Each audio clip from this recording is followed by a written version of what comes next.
मंजौरा गांव के बाहर एक पुराना कुआं था। लोग कहते थे वहां रात में भूत आता है।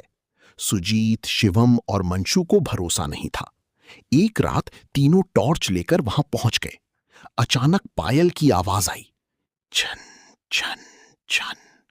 तीनों ने कुएं की तरफ देखा। सफेद साड़ी में एक औरत बैठी थी। उसकी आंखें पूरी सफेद थीं और वो धीरे धीरे हंसने लगी। अचानक तीनों की टॉर्च बंद हो गई। चारों तरफ सिर्फ अंधेरा था। हवा बहुत तेज चलने लगी। पेड़ों की टहनियां अपने आप हिल रही थीं।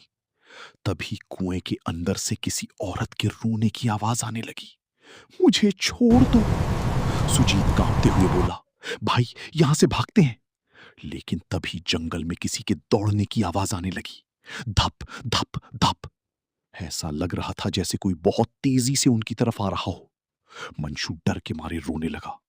अचानक पीछे से ठंडी हवा चली और किसी ने धीरे से शिवम के कान में कहा, तुम लोग अब नहीं बचोगे। कुएं के अंदर से निकले काले हाथ धीरे धीरे सुजीत को नीचे खींचने लगे। सुजीत जोर जोर से चिल्लाने लगा, बचाओ! लेकिन आसपास कोई नहीं था। शिवम और मंशु बस खड़े मुस्कुरा रहे थे। उनकी आंखें अब लाल चमक रही थीं। अचानक आसमान में जोर की बिजली चमकी। उसी रोशनी में सुजीत ने देखा, कुएं के अंदर सिर्फ पानी नहीं था, अंदर दर्जनों लोगों की लाशें दिखाई दे रही थीं। कुछ आधी डूबी हुई, कुछ दीवारों से चिपकी हुई, और वे सब धीरे धीरे अपनी आंखें खोल रही थीं। तभी कुएं के अंदर से वही चुड़ैल बाहर आने लगी। उसके लंबे बाल जमीन पर घिसट रहे थे। उसका शरीर आधा जला हुआ था। वो डरावनी आवाज में बोली, 20 साल पहले इसी गांव वालों ने मुझे जिंदा जलाकर यहां फेंक दिया था। अचानक पूरा जंगल चीखों से भर गया। सुजीत डर के मारे कांपने लगा।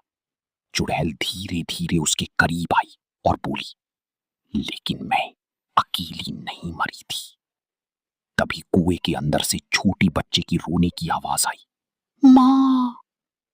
अचानक कुएं से एक छोटी बच्ची की आत्मा बाहर